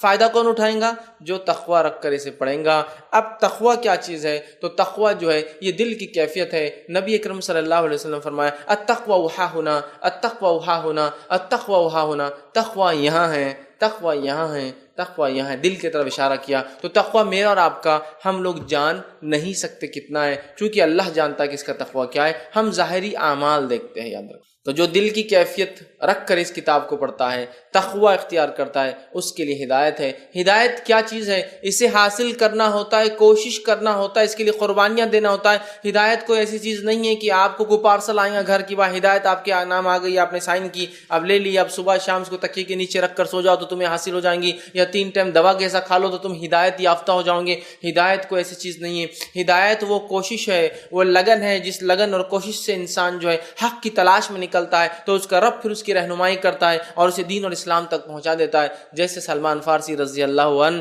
حق کی تلاش میں نکلے، فارس سے نکلے، آنکھ پرستی کرتے تھے آپ، آنکھ پرستی کو چھوڑا، یہودیت اختیار کی، یہودیت کو چھوڑا چونکہ وہ بھی حق نہیں تھی، عیسائیت اختیار کی، عیسائیت کو چھوڑا، پھر پتہ چلا ایک نبی آئے، دوڑے دوڑے جو ہے نبی کی تلاش میں نکلے اور جا کر آپ نے اسلام قبول کیا۔ تو یہ ہے ہدایت، ایسے حاصل ہوتی ہے۔ ہدایت کے لیے کوشش کرنا ہوتی ہے، ہدایت کے لیے اپنے اندر لگن اور طلب رکھنا ہوتی ہے، ہدایت کے لیے حق کی طرف بڑھنا ہوتا ہے، یاد رکھیے۔ اس لیے کہ کسی کو گھر بیٹھے آنکھ بند کر کے آرام کرے اور کہے مجھے ہدایت نہیں مل رہی ہے، یہ ممکن نہیں، یاد رکھیے۔ اور مسلمان ہونے کے بعد اگر کوئی مسلمان یہ کہے مجھے ہدایت نہیں ملی، بولتے ہیں نا بہت سے لوگ نماز کو چلی ہدایت نہیں ملی، قرآن پڑھو ہدایت نہیں ملی، بہت افسوس کی بات ہے۔ اللہ رب العزت نے تمہیں ایسی ماں کے پیٹ سے پیدا کیا اور ایسے باپ سے پیدا کیا جو مسلمان ہیں، اور اس کے بعد اگر تم یہ کہو تمہیں ہدایت نہیں ملی، ہاں تم یہ کہہ سکتے ہو کہ مجھے توفیق نہیں ملی ابھی، لیکن اگر تم ہدایت کہو تو اندازہ لگا ان لوگوں کے تعلق سے جو آج بھی مسلمان نہیں ہیں، جن کے والدین مسلمان نہیں ہیں اور وہ اسلام جب قبول کرتے ہیں، کتنی کٹھنائیاں، کتنی تکلیفیں، کتنی مصیبتیں، کتنی پریشانیوں کو جھیلتے ہیں جس کا میں اور آپ اندازہ نہیں لگا سکتے۔ تو کیا اللہ کا ہم شکر نہ ادا کریں کہ اللہ رب العزت نے ہم کو ماں پیٹ سے، اس کو عام زبان میں کہیں گے پیدائشی مسلمان بنایا، اور ہم کہہ رہے ہیں ہمیں ہدایت نہیں ملی۔ تو ہدایت کوئی ایسی چیز نہیں ہے جو گھر آئیں گی، پارسل آئیں گا، یا کوئی فرشتہ لے کر آئیں گا، یا صبح سو گئے کوئی ایک جگہ تو رات تک ہدایت یافتہ ہے، یا رات سو گئے صبح نہیں ہوں گا۔ ہدایت کے لیے کڑی کوشش اور محنت کرنا ہوگی۔ اور ھدی للمتقین، تو یہ ہدایت ملتی ہے تقوی والوں کے لیے جو اپنی دل کی دنیا بدل لیتے ہیں، جو حق کی تلاش میں نکل جاتے ہیں، تو ان کے لیے ہدایت اللہ رب العزت حاصل کرنا بھی آسان کر دیتا ہے۔ اصحاب کہف کو دیکھیے، وہ چاہتے تھے کہ جو ہدایت ملی اس پہ قائم رہے، کئی قربانیاں دینا پڑی، کئی 100 سالوں تک، صدیوں تک سو گئے، تب اللہ رب العزت نے ان کو کامیابی دی، ان کا واقعہ قرآن میں نقل کر دیا۔ اصحاب اخدود کی مثال لے لیجئے، کتنی ان کو سخت آزمائش ہوئی جب حق کی طرف، ہدایت کے راستے کی طرف چلے. تو ہدا ہدایت کہتے ہیں، صراط مستقیم سیدھا راستہ. تو قرآن ہے وہ کتاب جو کس طرف بلاتی ہے؟ سیدھے راستے کی طرف دعوت دیتی ہے. اور نبی اکرم صلی اللہ علیہ وسلم نے اس بات کو ایک روایت کے اندر جو کہ حدیث قدسی اس میں بیان کیا. حدیث اس طرح سے کہ آپ صلی اللہ علیہ وسلم فرماتے ہیں، مطلب ہدایت کہاں ہے میں بتانا چاہ رہا ہوں، ہدایت صرف اور صرف قرآن میں ہے. یاد رکھیں، قرآن کے علاوہ اگر ہدایت تلاش کرنے جاؤں گے تو کبھی ہدایت تو نہیں، لیکن یہ بات شور شاٹ ہے، یقینی ہے کہ تم گمراہی کی طرف ضرور جاؤ گے. جیسا بہت سارے لوگ اللہ کی کتاب کو چھوڑ کر ہدایتیں تلاش کرتے ہیں کتابوں سے. اس لیے کہہ رہا ہوں ہدایت صرف اور صرف قرآن میں ہے. حدیث کے الفاظ اس طرح سے ہیں، آپ صلی اللہ علیہ وسلم فرماتے ہیں ایک سیدھا راستہ ہے. صراط مستقیم کبھی بھی اسٹریٹ ہے، یاد رکھیے، اس میں کرکٹنس، ٹیڑھا پن نہیں. ایک سیدھا راستہ ہے، اس راستے کے سامنے ایک دروازہ ہے، مطلب روڈ کے اینڈ میں ایک دروازہ ہے. اس راستے کے دونوں جانب اور بھی دروازے ہیں، ان دروازوں پہ پردے لگے ہوئے ہیں، ان دروازوں پہ پردے لگے ہوئے. اور ایک آدمی یہاں سے چلتا ہے، ٹھیک ہے، چلتا ہے، اور دروازے کے بیچ سے ایک آدمی آواز دیتا ہے اور کہتا ہے اے شخص میری طرف آ، اے شخص میری طرف آ. اور جب وہ راستے پہ چلتا ہے، اس آدمی کے بلانے پہ سیدھے راستے پر، اور پردے کی طرف، وہ جو دروازے ہیں نا بیچ میں راستے، پردے کی طرف، اور یہ دونوں طرف راستے کے دروازے اور ان میں پردے لگے ہوئے، جب اس پردے کو ہٹانے کی کوشش کرتا ہے تو اوپر ایک شخص کھڑا ہے اس دروازے کے، وہ کہتا ہے اے شخص اس پردے کو مت ہٹانا ورنہ تو اس سے گزر جائیں گا. پھر آپ فرماتے ہیں وہ جو سیدھا راستہ ہے وہ صراط مستقیم ہے. وہ جو راستے کے دونوں طرف دیواریں اللہ کی حرام کردہ چیزیں ہیں، وہ جو دروازے ہیں وہ حرام کرنے کا راستہ ہے، لیکن اللہ نے حرام کو بتا دیا، مطلب پردہ ڈال دیا، اس پر بتا دیا، وہ حرمت والی چیزیں. وہ جو شخص جو بیچ سے آواز دیتا ہے اور کہتا ہے لوگوں میری طرف آؤ، وہ قرآن ہے جو صراط مستقیم یا ہدایت کی طرف تمہیں بلاتا ہے. تو قرآن کے بغیر کوئی ہدایت پہ قائم نہیں رہ سکتا ہے، تو قرآن ہے. اور وہ شخص جو اوپر کھڑا ہے اور جب آدمی پردہ ہٹانے کی کوشش کرتا ہے آواز دیتا ہے شخص پردہ مت ہٹانا ورنہ تو اس سے گزر جائیں گا، وہ ایک مومن کا سچا دل ہے. جب وہ حرام کی طرف جاتا ہے تو وہ اس کو نوک کرتا ہے. سوچ لے، پھر ایک بار سوچ لے، سمجھ رہے آپ؟ ہوتا ہے نا جب آپ کو غلط چیز کی طرف جاتے ہو تو ایک پل کے لیے آتا ہے ارے کروں کیا نہیں کروں، ارے غلط ہے کیا. تو مومن کا دل بھی گواہی دیتا ہے کہ غلط چیز ہو رہی. تو صراط مستقیم پر کون سی چیز ہمیں قائم رکھیں گی، کون سی کتاب اس پر ہمیں قائم رکھیں گی؟ وہ قرآن ہے. قرآن کے علاوہ اگر آپ ڈھونڈنے جائیں گے ہدایت اور صحیح راستہ، جیسا کہ بہت سارے لوگ ڈھونڈ رہے ہیں، اللہ کی کتاب سے تو معاملہ دور، اس کو تو ہاتھ بھی نہیں لگاتے، چونکہ بہت بڑی کتاب ہے نا، تو چھوڑ دو اس کو، اب اس کی ضرورت ہی نہیں پڑنے کی. اور پتہ نہیں کہاں کہاں ہدایت، حق اور سچ کو تلاش کرنے میں لگے ہیں. یاد رکھیے حق، ہدایت صرف اور صرف اللہ کے کلام میں ہے، اس کے علاوہ دنیا میں یہ کہیں نہیں مل سکتا. تو ذالک الکتاب لا ریب فیہ ھدی للمتقین، اس کتاب کا، قرآن کا، اللہ کی طرف سے ہونے میں کوئی شک نہیں ہے. ہدایت ہے ان لوگوں کے لیے جو اپنی دل کی دنیا تقوی اختیار بدل لیتے ہیں اور اس کے بعد حق کی تلاش کرتے ہیں، تو ان کا رب اس کتاب کے ذریعے انہیں حق تک پہنچا دیتا ہے. اور اس کتاب میں اب کوئی شک نہیں. اس کا ایک معنی اور کیا ہے؟ اس کا ایک معنی اور کیا ہے معلوم آپ کو؟ مثال دیتا ہوں. مثال یہ ہے کہ گورنمنٹ نے اعلان کر دیا کہ سب کو ٹو ویلر چلاتے وقت ہیلمٹ پہننا پڑیں گی. آپ نے تصدیق کی کہ یار یہ گورنمنٹ کا حکم ہے یا نہیں ہے، چیک کر لیتے. جب یہ تصدیق ہو گئی کہ یہ قانون گورنمنٹ نے پاس کر دیا ہے تو اب کیا کرنا پڑتا آپ کو؟ کسی نے کہا ہیلمٹ کمپلسری ہو گیا، آپ نے کہا ٹھیک ہے میں جانچوں گا. پھر آپ گئے اور گورنمنٹ سے پتہ چلا، RTO سے پتہ چلا کہ ہاں ایک قانون پاس ہو چکا ہے کہ ہیلمٹ کے بغیر ٹو ویلر نہیں چلا سکتے. تو اب کیا کریں گے آپ؟ اب اگر ہیلمٹ کی گاڑی چلاتے رہیں گے، معلوم ہوگا اپنے کو ہیلمٹ کا لا ہے تو اپن ہیلمٹ نہیں پہنیں گے. اب نہیں، کیا کریں گے آپ؟ جائیں گے ہیلمٹ خرید کے لائیں گے اور پھر کیا کریں گے نیکسٹ؟ ہیلمٹ پہن کے گاڑی چلائیں گے. پکا ہوا؟ کیوں ایسا کیا آپ نے؟ چونکہ جب پتہ چل گیا کہ یہ قانون حکومت کی طرف سے اور سچا قانون ہے، مطلب یہ بالکل صحیح بات ہے، تو اس کے بعد آپ اس قانون پر عمل کرنے لگ گئے. بات صحیح ہے. تو اسی طرح اگر قرآن کے تعلق سے ایمان ہے آپ کا اور میرا کہ یہ کتاب کا اللہ کی طرف سے ہونے میں کوئی شک نہیں ہے، تو اب کیا کرنا پڑے گا؟ آپ کو مر گیا تو اس کو پڑھنا پڑے گا نا. آپ کو بھی جھگڑا ہوگا تو قسم کھانے کو اس کو بیچ میں لا لیں گے. اب بیمار ہوگا تو پڑھ کے دم کر لیں گے یا گھول کے پی لیں گے یا کچھ تو بھی کر لیں گے، اٹھا کے لگا دیں گے، بس ہو گیا. یہ ہے، اب مان لیے نا ہم نے سچی کتاب ہے تو ختم ہو گیا. کر رہے ہیں نا عمل اس پر. دیکھو جھگڑے ہوتے تو اسی کو لاتے ہم، قسمیں اسی کی کھاتے ہم، اور بیمار ہوتے اس کو ہی دم کرتے ہم، کورٹ میں اسی کی قسم کھاتے. بس اس کے علاوہ زندگی میں تجارت، لین دین، شادی بیاہ، معاملات، آداب، اخلاق، احکامات، وہ کیسے؟ وہ ہماری منمانی رہتی. لیکن باقی ٹائم تو لا رہے نا. قرآن کی عظمت تو قائم ہے، بڑی کتاب کو تو جیسا اس کا مقام دے رہے نا ہم. جب ہم کو یہ بات پتہ چل گئی، ایمان ہے یہ کہ یہ کتاب اللہ کی طرف سے ہے، اور جب وہ مثال میری سمجھ گئے، ایک قانون پتہ چل گیا وہ حکومت کی طرف سے ہے، تو کیا کرتے ہیں؟ نافذ کر لیتے ہیں نا۔ میرا یہ سوال ہے، ہم کو جب پتہ چل گیا ہمارے رب نے اس کتاب کی ابتدا میں دوسرے نمبر کے چیپٹر کی پہلی نمبر کی آیت میں کہہ دیا ذالک الکتاب لا ریب، یہ کتاب اللہ کی طرف سے کوئی ڈاؤٹ نہیں ہے، اس کتاب کے اندر کوئی ڈاؤٹ شک شبہ نہیں ہے، تو پھر اب کیا کرنا ہے؟ ہم کو پڑھنا ہے اور پڑھنا ہے اور پڑھنا ہے، اور سمجھنے کا بولے تو پھر جنگ شروع کر دینا، جھگڑا اور مارا۔ سمجھیں کیسے اتنی بڑی کتاب کو؟ صرف پڑھنا ہے ہم کو، تو پھر ہدایت کیسے حاصل کرو گے جب تک سمجھو گے نہیں؟ ہاں، جن کی زبان عربی ہے تو ان کو تو پڑھنا ہی کافی ہو جاتا ہے، لیکن جن کی زبان عربی نہیں ہے ان کو سمجھنا بھی پڑے، تو کب سمجھو گے اس کتاب کو؟ نہیں ابھی تو یہ بہت بڑی کتاب ہے، ہم نہیں سمجھ سکتے۔ اور اللہ رحم کرے، قرآن کیا کرا ہے؟ ھدی للمتقین، ہدایت ہے متقین، ہے نا، تقوی والوں کے لیے۔ اور اس کے خلاف کیا کیا ہوتا ہے؟ ایک چھوٹا سا واقعہ سناتا ہوں۔ ایک صاحب ایک مرتبہ جو ہے، ہم لوگ فجر کے، جب میں اسٹوڈنٹ تھا، فجر کے بعد ایک ہاسٹل میں جو ہے اسٹڈیز کے لیے میں وہاں جایا کرتا تھا، تو جہاں فجر کے بعد ہم لوگ ہاسٹل میں سارے بچوں کو جو قرآن سننا چاہتے اس کا ترجمہ کرتے تھے، قرآن پڑھتے تھے، تو وہاں کچھ بچے تھے، وہ ہم ان کو حالانکہ کبھی نہیں بلاتے تھے پڑھنے کے لیے، چونکہ ہم جانتے تھے وہ اس کی قائل نہیں کہ قرآن پڑھا سمجھا جائے، لیکن ان کو تکلیف ہوتی تھی، دور سے تکلیف ہوتی تھی، پیٹ میں درد کہ یہ قرآن پڑھ رہے، یہ قرآن پڑھ رہے، تو انہوں نے جا کر علاقے کے ایک مفتی صاحب سے کہہ دیا کہ بچے قرآن پڑھتے ہیں، حالانکہ قرآن وہ پڑھتے تھے اور وہ ترجمہ پڑھتے تھے جس سے وہ بھی متفق تھے، وہ عالم صاحب، ایسا کچھ نہیں کہ ان کے خلاف۔ بہرحال انہوں نے بلا دیا، اور وہ عالم صاحب نے اور مفتی صاحب نے ان سے کہا ان بچوں سے کہہ دو قرآن پڑھنا بالکل چھوڑ دو، اور ایک کتاب، یہ کتاب پڑھو، نام بھی دے دی بھائی، یہ کتاب پڑھ لو۔ وہ نہیں پڑھنا، کیوں؟ تو وہ کتاب سے آپ گمراہ بھی ہو سکتے قرآن سے، اور دلیل بھی دی تھی انہوں نے، معلوم آپ کو دلیل بھی دی قرآن سے، دلیل قرآن سورہ بقرہ آیت نمبر 38، یضل بہ کثیرا، بولے دیکھو قرآن کی آیت یضل بہ کثیرا، اللہ اس سے بہت سارے لوگوں کو گمراہی دیتا ہے، یہ آیت بھی دے کر بھیج۔ اب ہم تو ایک اسٹوڈنٹ تھے، تجسس والا ذہن تھا، ہم نے کہا بتاؤ کہاں ہے آیت؟ انہوں نے لے کر بولے دیکھو یضل بہ کثیرا، ارے صحیح بات یار یہ ہے۔ اب وہ آیت کو جب پوری پڑھے ہم نے تو یضل بہ کثیرا، خالی وہ دو الفاظ تھے جو بیچ میں تھے، آگے کیا مانو آپ کو؟ یضل بہ کثیرا ویہدی بہ کثیرا، ہم اس سے کئیوں کو گمراہی دیتے اور کئیوں کو ہدایت دیتے ہیں۔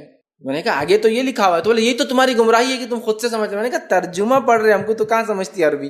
تو اللہ کے کلام سے دور رکھنے کے لیے میں کہتا ہوں کوئی یہود و نصارہ آپ کے خلاف چال نہیں چل رہے ہیں، سازش نہیں رچ رہے ہیں، آپ ہی میں کے لوگ ہیں جو آپ کو اس کلام سے دور رکھنا چاہتے ہیں، ہم ہی میں سے کچھ لوگ ہیں جو ہم کو اس کلام سے دور رکھنا چاہتے ہیں۔ اور دلیل کیا ہے؟ بہت بڑی کتاب، بھٹک جائیں گے۔ تو میں ایک سوال کرتا ہوں آپ سے، کوئی اسکول اور کوئی کالج کے اگر ٹیچرز یا مینجمنٹ اس کالج یا اس طالب علم اسٹوڈنٹ کے کیلیبر سے زیادہ کا سلیبس ڈیزائن کرے تو آپ کیا کہیں گے اس اسکول والوں کو اور مینجمنٹ کو؟ اگر ایک KG کے بچے کو انجینئرنگ کا سلیبس کو پڑھاتا ہے اسکول والا تو آپ لوگ کیا کہیں گے ان لوگوں کو؟ بتائیے کیا کہیں گے؟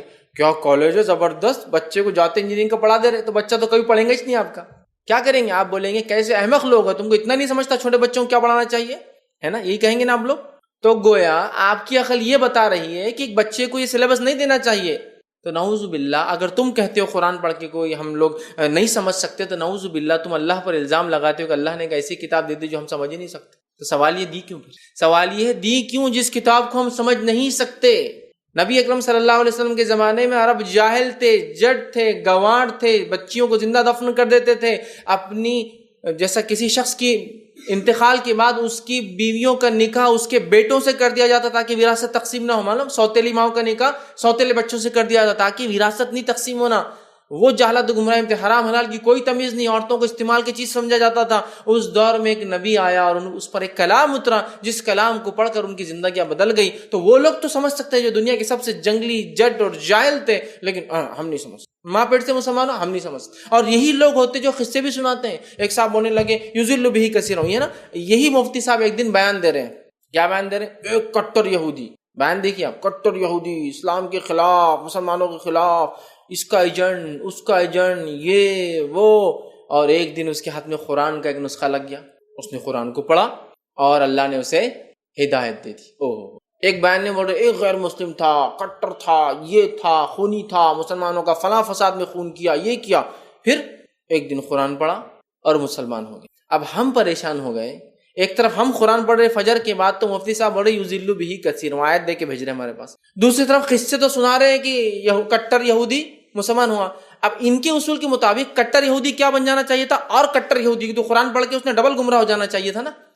ہم قرآن پڑھ رہے مسلمان، تو ہم کیا ہو رہے؟ یضل بہ کثیرا، گمراہ ہو جا رہے ہیں ان کے مطابق۔ تو ایک یہودی نے قرآن پڑھا تو کیا ہو گیا؟ اور کٹر یہودی بن گیا، چونکہ گمراہی بڑھ گئی نا اس کی۔ ایک غیر مسلم نے قرآن پڑھا اور کٹر غیر مسلم بن گیا چونکہ اسے گمراہی بڑھ گئی. وہ کٹر تو اسلام میں آ رہے اور ہم اسلام سے باہر چلے جا رہے ہیں پڑھ کر. وہ کٹر یہودی اسلام میں آ گیا, ہم ماں پیٹ سے مسلمان اسلام سے باہر چلے جا رہے ہیں. یضل بہ کثیرا, اس سے گمراہ ہو جا رہے ہیں اور وہ اسلام میں آ رہے ہیں. بعد میں ایک دن بات ہوئی تو ہم نے کہا آپ نے تو قصہ سنایا تھا, یہ اللہ نے اس کو ہدایت کی روشنی دے دی. بولے تو ہم کو کیوں گمراہی کی روشنی دے رہا اللہ, جب اس کو دے دے رہا تو ہم جب پڑھ رہے تو ہم تو یہ نیت سے پڑھ رہے ہیں اللہ ہدایت دے, تو تم یہ کیوں بولے یضل بہ, نہیں مانے آخر تک وہی ایک دم جٹ رویہ. یضل بہ کثیرا, یہی ہے, تم کو کیا سمجھتا کہاں خیرت رکتی, کہاں اب ہم کو گھما رہے ہو, کہاں خیرت رکتی, سوات سلے اور توئیں اور یہ آیت یہ اور وہ. میں نے کہا اتنے فلسفے ہم کو نہیں سمجھ رہے, ہم کو سادی بات سمجھ رہی. وَيَهْدِهِ بِهِ كَثِيرًا, اور اللہ نے آگے فرمایا اور اللہ گمراہ نہیں کرتا, وہ آیت کا آگے کا حصہ ہے, اللہ گمراہ نہیں کرتا سوائے فاسقوں کے. آیت کا حصہ بھی تو کس طرح سے اللہ کی آیتوں سے کھلواڑ ہو رہا ہے. تو میں کہوں گا ہمیں بہت سخت ضرورت ہے آج کے دور میں اللہ کی کتاب سے وہ تعلق جوڑنے کی جیسا تعلق جوڑنے کا حق ہے, بنا کسی کے شر بہکاوے میں آئے کہ آپ پڑھیے اللہ کے کلام کو پڑھیے, اس لیے کہ اللہ کا کلام برائیوں کی, بدعقیدگیوں کی, کفر کی, نفاق کی اور ہر قسم کی دنیاوی فتنے اور فساد کی جڑوں کو اور پرتوں کو کھول کھول کھول کھول کے رکھ دیتا ہے آپ کے ساتھ. ایوری تھنگ کلیئر ہو جاتی ہے. اور کچھ لوگ اپنی چودراہٹ کو چھوڑنا نہیں چاہتے, یاد رکھیں ان کی چودراہٹ قائم رہے کہہ کر وہ آپ کو حق تک جانے ہی نہیں دیتے. تو میں یہ نہیں کہتا ہوں کوئی یہود اور نصارہ آپ کے خلاف کوئی کام کریں گا تاکہ اب اللہ کی کتاب سے دور ہو. میں تو یہ کہتا ہوں کہ ہمیں میں سے کچھ لوگ ہمارے خلاف اٹھ کر کھڑے ہیں جو چاہتے ہیں کہ اللہ کی کتاب سے ہمارا کبھی تعلق جڑے ہی نہ. ان کے اقوال سنیے, وہ کہتے ہیں اللہ قرآن پڑھنے سے گمراہ ہو جاتے ہیں. سبحان اللہ, یہ کہنے سے پہلے ہزار ہزار ہزار ہزار لاکھ مرتبہ سوچ لینا چاہیے کہ میں کیا کہہ رہا ہوں. جس کتاب کی ابتدا کی 9ویں آیت کہہ رہی ہے ہدی للمتقین, سورہ فاتحہ کی 7 آیتیں, سورہ بقرہ کی پہلی آیت ختم ہوگی, وہ 8ویں آیت, اور یہ 9ویں آیت ہے قرآن کی ٹوٹل, ہدی للمتقین. اور میں کہہ رہا ہوں اس کو پڑھنے سے گمراہ ہوتے ہیں. بہرحال اس چیز کو سمجھنے کی ضرورت ہے. اور کیا قرآن پڑھنے سے کوئی انسان گمراہ ہوتا ہے؟ اگر کوئی یہ کہے تو اس سے بڑا بیوقوف اور احمق دنیا میں نہیں. یاد رکھیے, اور میرا ایک اس پہ عنوان ہے, کیا قرآن پڑھنے سے کوئی گمراہ ہوتا ہے؟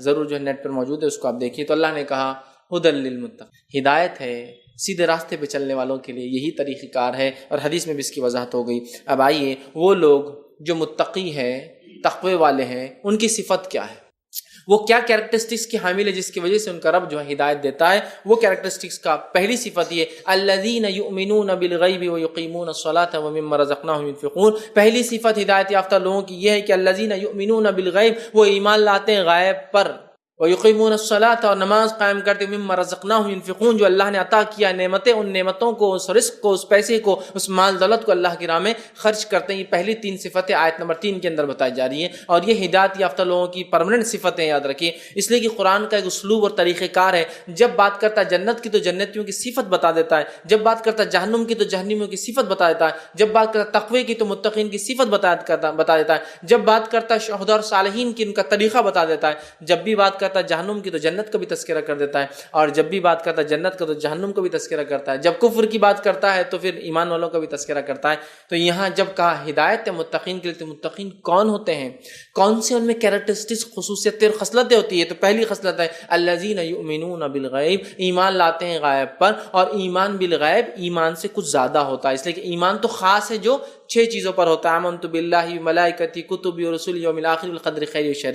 ایمان اللہ پر, فرشتوں پر, کتابوں پر اور نبیوں پر اور آخرت کے دن پر اور تقدیر پر, یہ 6. لیکن ایمان بالغیب اس سے زائد ہے. ایمان بالغیب میں یہ 6 چیزوں کے علاوہ کہ اللہ پر ایمان, فرشتوں پر ایمان, نبیوں پر ایمان, کتابوں پر ایمان. چونکہ غیب کا معنی ہوتا ہے وہ چیزیں جس کو ہم دیکھ نہیں سکتے, یا حس احساس نہیں کر سکتے, نہ آنکھ دیکھ سکتی, نہ کان سمجھ سکتے, نہ ہاتھ چھونے سے اس کو سینس کر سکتے. آؤٹ آف سینس جس کو بولیں گے, ہمارے سینسز سے اونچی چیز ہے جس کو ہم سمجھ نہیں سکتے, دیکھ نہیں سکتے, چھو نہیں سکتے, یاد رکھیے, ٹھیک ہے. اور یہ غیب پر ایمان لانا بہت ضروری ایمان کا پارٹ ہے, یاد رکھیے. تو یہاں کہا کہ ایمان لاتے ہیں غیب پر, اللہ پر ایمان, فرشتوں پر ایمان, کتابوں پر ایمان, رسولوں پر ایمان, وہ قوموں کے واقعات جو اللہ نے بیان کیے ان پر ایمان, وہ حالات جن کو اللہ نے کہا قیامت سے پہلے ہوں گے, چاہے اللہ نے جو کتاب میں کہا یا رسول کی زبانی ہم تک آئی, ان چیزوں پر ایمان, جنت اور جہنم پر ایمان, جنوں پر ایمان, چونکہ یہ بھی ایسی مخلوق ہے جس کو ہم دیکھ نہیں سکتے, سینس نہیں کر سکتے, چھو نہیں سکتے. یہ ساری چیزیں اس میں انکلوڈیڈ ہیں. اب آپ کہیں گے یا کچھ لوگ یہ کہہ سکتے ہیں ارے ایمان بالغیب تو اندھ وشواس ہے, دیکھ نہیں سکتے, چھو نہیں سکتے, سمجھ یہ کہ اندھ وشواس ہے. اندھ وشواس سمجھتے ہیں نا, بلائنڈ فیتھ. تو یہ اندھ وشواس نہیں ہے, میں اس کو ایکسپلین کرتا ہوں. بہت ساری چیزیں دنیا میں ایسی ہے جو ڈائریکٹلی نہیں سمجھی جا سکتی, اس کے سمٹم سے اس کو سمجھنا پڑتا ہے, آس پاس کے آثار سے اس چیز کو سمجھنا پڑتا ہے. سمجھ رہے ہیں بات کو؟ جیسے کہ آپ سفر پہ نکلے, راستے میں ایک جگہ جا کر آپ رکے, اور جہاں آپ کھانے کو رکے وہاں پہلے سے کچھ برتن پڑے ہوئے ہیں, مطلب وہ جو یوز اینڈ تھرو والے ہیں, کچھ چیزیں اور خالی بوٹلیں اور کینس پڑے ہوئے ہیں, ایک آنکھ جو جلی ہوئی تھی کسی زمانے, لکڑیاں بجھی اور کوئلے, تو آپ کیا سمجھ جاتے ہیں اسے؟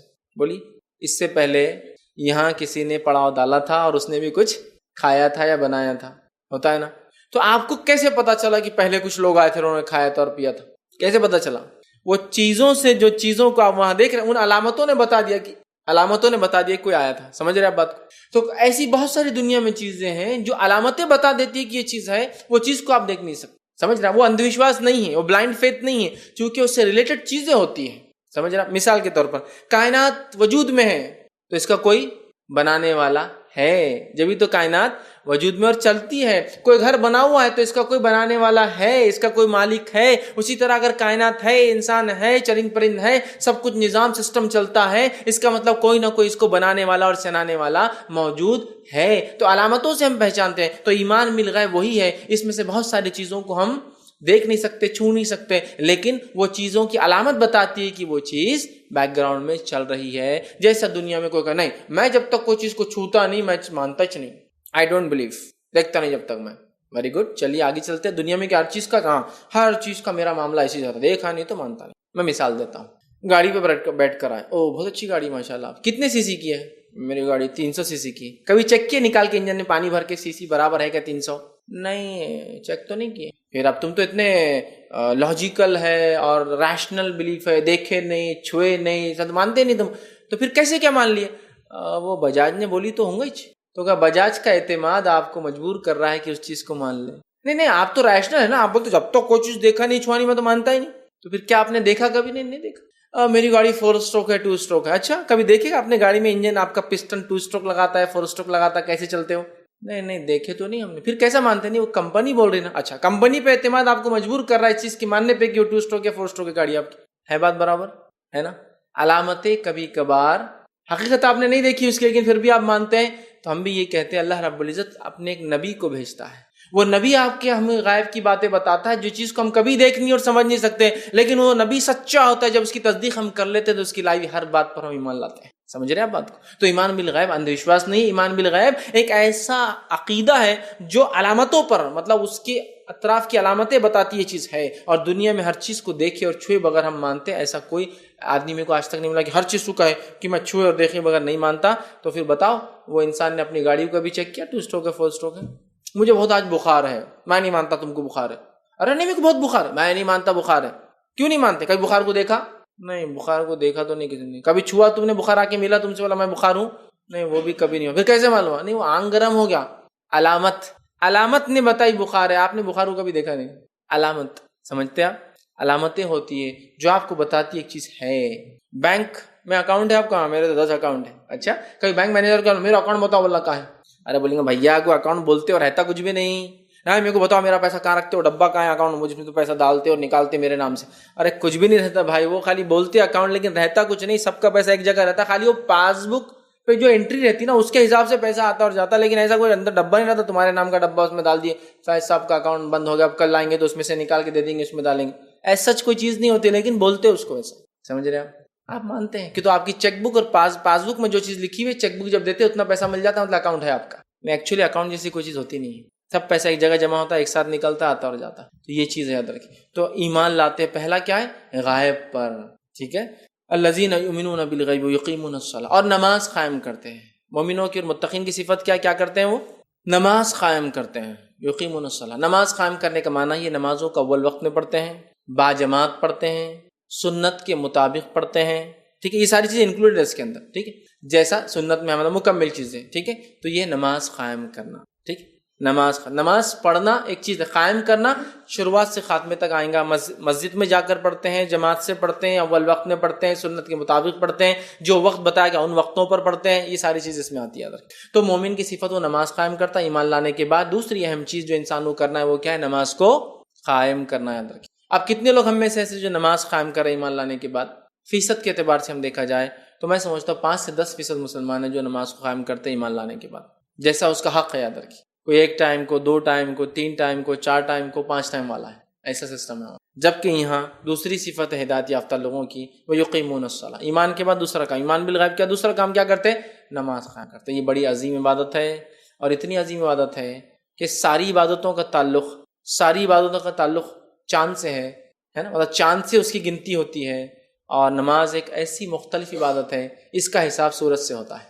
ساری عبادتیں اللہ نے بھیجی، توحید زمین پر آئی، روزہ زمین پر آیا، حج زمین پر آیا، زکوٰۃ کا حکم زمین پر آیا، نماز بلا کر دی گئی۔ ڈیفرینشیٹ کر رہا ہوں میں سر، روزہ رکھو، آسمان سے حکم آ گیا، صحابہ نے روزہ چالو کر دیا، آسمان سے حکم آیا حج کرو، حج چالو کر دیا، توحید پر رہو، توحید پر عمل کر دیا، نماز کے لیے بلایا گیا۔ لیکن زکوٰۃ چاند کے حساب سے دیتے ہیں آپ، 355 دن ہو گئے، 1 ایئر زکوٰۃ دینا ہے آپ کو۔ حج چاند کے حساب سے کرتے ہیں آپ کی، چاند دیکھنا، اتنے مہینے گزرنے کے بعد ذی الحجہ آئیں گا، ذی الحجہ کے اندر 8 تاریخ آئیں گی، سمجھ آپ، تو حج چالو ہوتا ہے آپ کا چاند سے۔ لیکن نماز کا معاملہ سورج سے، سورج نکلنے سے پہلے، سورج بیچ میں سے نکلنے جانے کے بعد، سورج ڈھلنے سے پہلے، سورج ڈھلنے کے بعد، ہے نا، اس کا تعلق سورج سے۔ تو یہ ایک بہت عظیم عبادت ہے، اس لیے اللہ رب العزت نے اس میں بہت فرق رکھا دوسری باتوں کے مقابلے میں، اور سب سے افضل اس کا جو کہیں سب سے بڑی فضیلت یہ ہے کہ ساری عبادتیں بھیجی گئی، یہ واحد عبادت جس کو بلا کر دیا گیا، ہر چیز زمین پر آئی، ہر احکام زمین پر آیا آسمان کے پر، صرف نماز تھی جو بلا کر دی گئی۔ اس سے اس کی اہمیت، فضیلت کا پتہ چلتا ہے۔ تو نماز ہم قائم کریں، وَمِمَّا رَزَقْنَاهُمْ يُنْفِقُونَ، اور اللہ نے جو رزق دیا اس میں سے وہ خرچ کرتے۔ کون خرچ کرتے ہیں؟ ایمان والے، تقوی والے لوگ جو ہدایت یافتہ ہوتے ہیں، وہ اپنے رزق میں سے خرچ کرتے ہیں، ٹھیک ہے، وَمِمَّا رَزَقْنَاهُمْ، رزق میں سے خرچ کرتے ہیں۔ اس میں زکوٰۃ بھی آ گیا، نفلی صدقات بھی آ گیا، تمام قسم کا خرچ یاد رکھیے، ٹھیک ہے، بس کیش نہیں ہے، بس اناج ہوتا ہے، غلہ ہوتا ہے، یہ ہوتا ہے، سبزیاں ہم لگاتے، باغات ہیں، وہ خرچ کروں گا اس میں سے، اب جو آئیں گا اس کا، جو بھی اللہ دیں گا اس میں سے خرچ کروں گا۔ روپیے اور پیسے کا چلن ہے تو روپیے اور پیسوں کو میں خرچ کروں گا، ٹھیک ہے، جو کچھ اللہ نے زمین دولت جائیداد دی ہے اس کو خرچ کروں گا اللہ کے راہ میں، ٹھیک ہے، کیش نہیں ہے، اتنی جائیداد ہے، بڑی ایک جائیداد مسجد کے لیے، ایک جائیداد کے اندر یتیم خانے فلاں، تو جو کچھ اللہ نے آپ کو دیا اس میں سے کیا کیجئے؟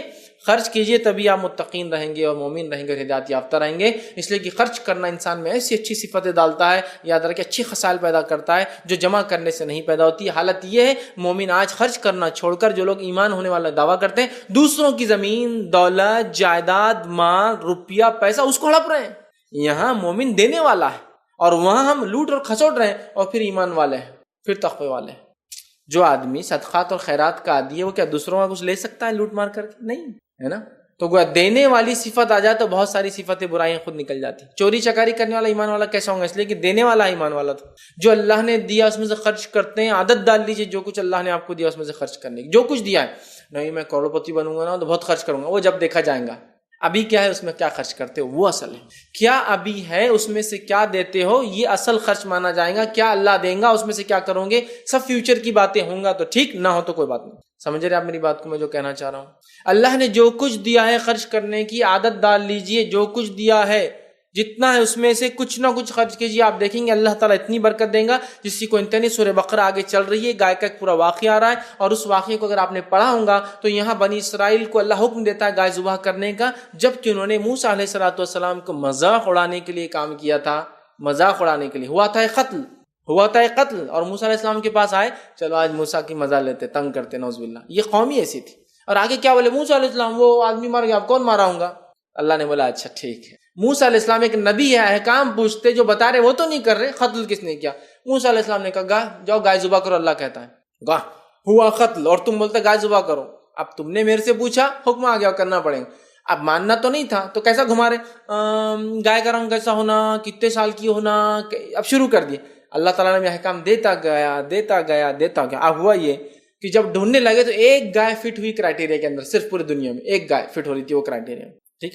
اور یہ یہود و نصارہ کا معمولی رہا انبیاؤں کا تنگ۔ اسی قسم کی چال انہوں نے ایک بائبل کو اگر ہم پڑھے تو عیسیٰ علیہ السلام کے ساتھ چلی، اور ایک دن آگے عیسیٰ علیہ السلام کے ساتھ مزہ لینے کے لیے ان کی، نعوذ باللہ، اور کیا سکہ لے کر آئے، اس زمانے کرنسی، جن رومیوں کی حکومت تھی فلسطین پر، کرنسی لے کر کہا عیسیٰ ہم ٹیکس دے یا نہ دے۔ عیسیٰ علیہ السلام سے کیا پوچھ رہے ہیں؟ ٹیکس دے یا نہ دے۔ اگر عیسیٰ علیہ السلام کہے کہ ٹیکس دو تو یہودی کیا الزام لگاتے تھے معلوم ان پہ؟ ارے یہ تو رومیوں کا جو آدمی دکھ رہا، یہ بولتا ہے کہ رومیوں کو ٹیکس دو، جبکہ رومی کافر تھے نا، یہودی مسلمان تھے اس زمانے کے۔ تو عیسیٰ علیہ السلام پھنسے۔ اگر عیسیٰ علیہ السلام کہتے ٹیکس مت دو تو یہ کیا کرتے تھے معلوم آپ کو؟ جا کے حکومت کو بولتے تھے عیسیٰ بھیکارا تمہاری حکومت کے خلاف بولا ٹیکس مت دو، چیت میں جیتا اور پٹ تو ہارا، heads I win tail you lose, دونوں طرف سے ان کا فائدہ۔ عیسیٰ علیہ السلام بھی یہودی تھے، لیکن اگر یہودی ہے اور وہ چال چلتے ہیں. تو عیسیٰ علیہ السلام بھی تو یہودی تھے. عیسیٰ علیہ السلام نے کہا اچھا میرے سے سکے کے بارے میں پوچھتے ہو, جو میں کہتا ہوں جس کی تصویر ہے اس کو واپس لوٹا دو. میں بولتا ہی نہیں ہوں کہ دو یا نہ دو, میں کہہ رہا ہوں سکے پہ جس کی تصویر ہے اس کو واپس کر دو نا, تم کو لے گھوم رہے اس کا سکہ. خاموش والا جواب بولتے ہیں. تو یہودی نے یہی چال چلی. تو ان کے مزاج ہے. تو وہ بقرہ, وہ جو گائے کا واقعہ ہے نا, اس واقعے کے بیک گراؤنڈ کا تو یہ تھا. اب وہ گائے کس کی تھی وہ بھی دیکھ لیں. اس گائے والے کا واقعہ تھا کہ وہ ایک آدمی لکڑہا رہا تھا. اس کی عادت یہ تھی کہ وہ جو کماتا تھا اس میں سے 1/3 ایک تہائی 33.33% صدقہ کر دیتا تھا. اس کے اندر کا 33.33% ایک تہائی گھر میں بیوی بچوں کے خرچے کے لیے رکھتا تھا, اور ایک تہائی اس کا ری انویسٹ کرتا تھا اپنے بزنس کے اندر لکڑیوں کی. اس نے ایک گائے خریدی. گائے خریدنے کے بعد اس کو پالنے کی طاقت نہیں تھی. اس نے اپنے بیوی سے کہا اس گائے کو چھوڑ دو, اللہ تعالیٰ نے اگر ہمارے تقدیر میں رکھا ہوگا تو اللہ واپس دے دیں گے, واپس پالنے کی طاقت نہیں. اس گائے کو انہوں نے چھوڑ دیا.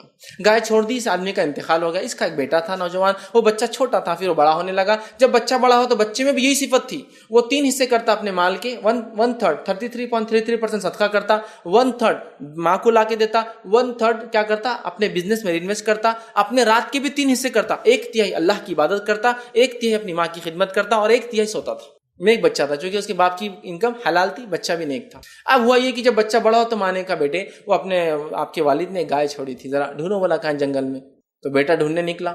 جب ڈھونڈنے گیا تو اس کو گائے مل گئی, چونکہ ماں نے پوری علامتیں بتائی تھی, وہ ایسی دکھتی, یہ نشانات. جب گائے مل گئی, اس سے ایک بات اور پتہ چلی, اگر کوئی انسان حلال کماتا ہے اس کا رزق کسی وجہ سے اس سے دور بھی ہو جائے تو جب بھی اس کو واپس ملیں گے اچھی شکلیں واپس ملیں. گائے موٹی تازی ہو, بچہ تھا بچڑا اب بڑی ہو. اب جب وہ لے کے آیا تھا راستے میں یہودی مل گئے اس کو, وہ گائے ایگزیکٹلی فٹ ہو رہی تھی, اس میں وہی گائے فٹ ہو رہی تھی. وہ آئے بولے ارے یہ گائے فٹ ہو رہی ہے, اللہ اسی کی قربانی مانگتا ہے ہم سے, تم یہ گائے ہم کو بھیجو. اس نے کہا تو میرے والد کی علامت ہے, نشانی ہے, انہوں نے مطلب ایک چھوڑ کر گئے تھے جو وفات سے پہلے, میں نہیں بیچ سکتا, اور یہ میری ماں کی ملکیت ہے, چلو میرے ساتھ. وہ ان کی والدہ کے پاس آئے, کہا دے دو. والدہ نے کہا اس عورت نے, بھائی یہ تو میرے شوہر کی نشانی ہے, انہوں نے بڑے شوق سے یہ گائے لائی تھی اور وہ چاہ رہے تھے کہ اس کو ہم رکھے, لیکن ہاں بس طاقت نہیں تھی, ہم نے چھوڑ دی تھی. اب ہم کو ہماری گائے جنگل میں مل گئی, اللہ نے حفاظت کی, اب ہم نہیں دے سکتے.